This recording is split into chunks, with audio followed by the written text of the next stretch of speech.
Ms. Smith, Yes. in the precursor to the Gonzalez case, the Yes. case of Stenberg versus Carhart, Justice Kennedy dissented from the decision to strike down the partial birth abortion ban, which was later upheld in the Gonzalez case in a different ban. A different version, yes. That's right. He described at length the testimony provided by abortionist Leroy Carhart about the alternate D&E method or dismemberment procedure. The fetus can be alive at the beginning of the dismemberment process and can survive for a time while its limbs are being torn off. Dr. Carhart agreed that when you pull out a piece of the fetus, let's say an arm or a leg, and remove that, at the time just prior to removal of the portion of the fetus is alive.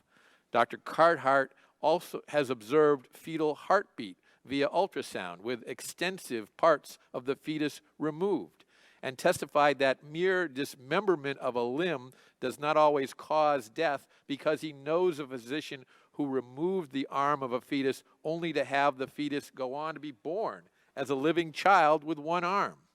At the conclusion of a D&E abortion, no intact fetus remains. In Dr. Carhart's words, the abortionist is left with a tray full of pieces. Justice Kennedy said, the fetus, in many cases, dies just as a human adult or child would. It bleeds to death as it is torn from limb.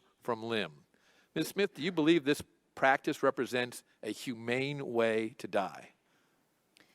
Let me separate, which I think something that's getting confused here in this hearing again and again, which is procedures performed on pre-viable fetuses and procedures that are performed on viable fetuses.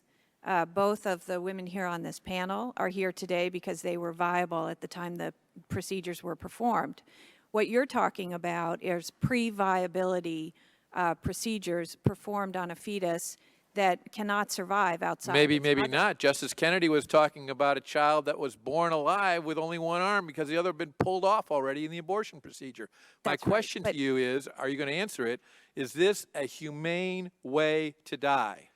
I believe for a fetus, pre-viable fetus, yes, a D&E procedure is a very humane procedure, and it protects the woman and her health and safety more than any other procedure. And in fact, it was substituted Ms. Smith, for the I'm going to saline reclaim my time and procedure. just say that I have to say that your view of humanity and mine are different.